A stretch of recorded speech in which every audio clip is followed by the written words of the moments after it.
ISIL is not Islamic. No religion condones the killing of innocents, and the vast majority of ISIL's victims have been Muslim.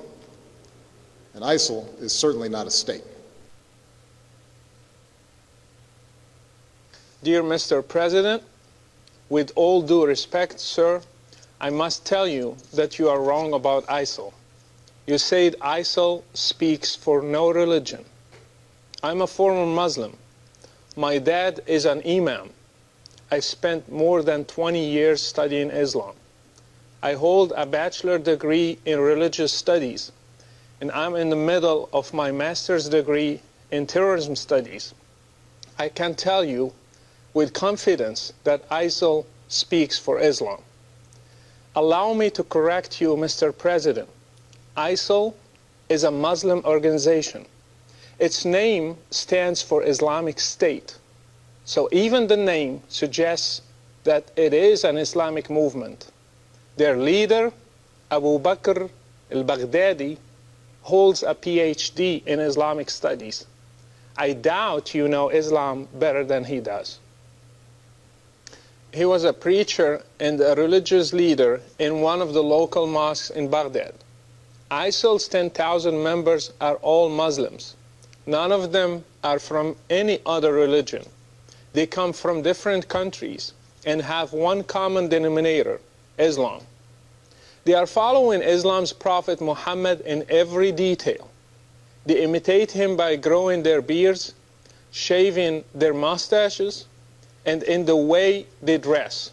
They follow his command in the hadith to differentiate themselves from the infidels by wearing their watches on the right instead of the left hand.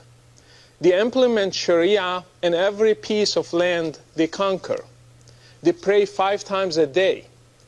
They have called for a caliphate, which is a central doctrine in Sunni Islam, and they are willing to die for their religion. They are following the steps of Islam's Prophet Muhammad to the letter. By the way, if you want to understand ISIL, read the oldest biography of Muhammad by Ibn Hisham. This is their model for action. You think that ISIL does not speak for Islam because they beheaded an American and they killed those whom they consider infidels. In the same way, Islam's Prophet Muhammad beheaded in one day between 600 and 900 adult males in a Jewish tribe called Banu Qurayza. In fact, beheading is commanded in the Quran, in Surah 47, the 4th verse. It says, when you meet the unbelievers in fight, smite at their necks. Ironically, this surah is called the Surah of Muhammad. Killing prisoners is also an order from Allah to Muhammad and to all Muslims. It says it is not for a prophet to have captives of war until he inflicts a massacre upon Allah's enemies in the land. Quran 8:67. And by the way, 3 of Muhammad's wives were Jewish girls he kidnapped from his raids on the religious minorities, just as ISIL is doing today. Mr. President, I grew up in Morocco, supposedly a moderate country, yet I still learned at a young age to hate the enemies of Allah, especially Jews and Christians. These are represented today by Israel and the West, especially the great Satan, America. I prayed 5 times a day, repeating Al-Fatiha, the first chapter in the Quran, asking Allah to lead me not in the way of those who went astray, and those who have the wrath of Allah upon them. We all knew that it is Jews and Christians. We have been brainwashed to hate all of you in our sacred texts, in our prayers, in our Friday sermons, in our educational systems. We were ready to join any group that one day would fight you and destroy you and make Islam the religion of the whole world, as the Quran says. This is what I and millions like me have been taught. Mr. President, this is an irrevocable fact. Fortunately, when I grew up, I choose to leave Islam and became a Christian because I believe that God is love. Others also left, and still every day they are leaving Islam and choosing different paths for their lives.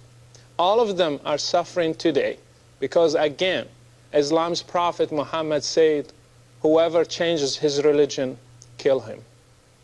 I left Morocco under persecution. I was fortunate. Others throughout the Muslim world do not have the same opportunity. They are paying a heavy price in different ways in order to get their freedom one day. I ask you, Mr. President, to stop being politically correct, to call things by their names.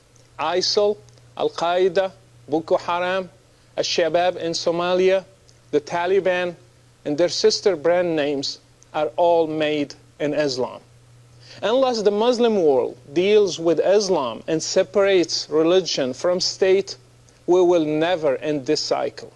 Until you deal with the root of the problem, we will be just dealing with the symptoms. ISIL is just one symptom. If it disappears, other ISILs will be born under different names. You might ask, then why does ISIL kill other Muslims? The answer is that they consider them infidels, not Muslims. Do you know that all 4 schools in Islam agree that if a Muslim stops praying, he should be asked to repent, and if he does not, he should be killed? Do you know that Muhammad tried to burn his own companions when they stopped coming to prayers? So anything that qualifies a Muslim to be an infidel can be a reason for killing him, even neglecting to pray. If Islam is not the problem, then why is it that there are millions of Christians in the Middle East, and yet none of them has ever blown up himself to become a martyr? Even though they live under the same economic and political circumstances, and even worse. Why have many Muslims in the West also joined ISIL if Islam is not the reason? Why have even new converts to Islam become terrorists? Mr. President, if you really want to fight terrorism, then fight it at the root. How many Saudi sheikhs are preaching hatred? How many Islamic channels are indoctrinating people and teaching them violence from the Quran and the Hadith? How many Friday sermons are made against the West, freedom and democracy? How many Islamic schools are producing generations of teachers and students who believe in jihad and martyrdom and fighting the infidels? And finally, how many websites are funded by governments, your allies, that have sheikhs who issue fatwas against basic human rights? If you want to fight terrorism, start from there. By the way, I do not give my full name because Islam is a religion of peace. I'm known around the whole world as Brother Rashid, and I implore you to take a stand for international human rights and the future of democracy and speak the truth about the real threat that is facing all of us. Best regards, Brother Rashid. ISIL is not Islamic. No religion condones the killing of innocents, and the vast majority of ISIL's victims have been Muslim. And ISIL is certainly not a state.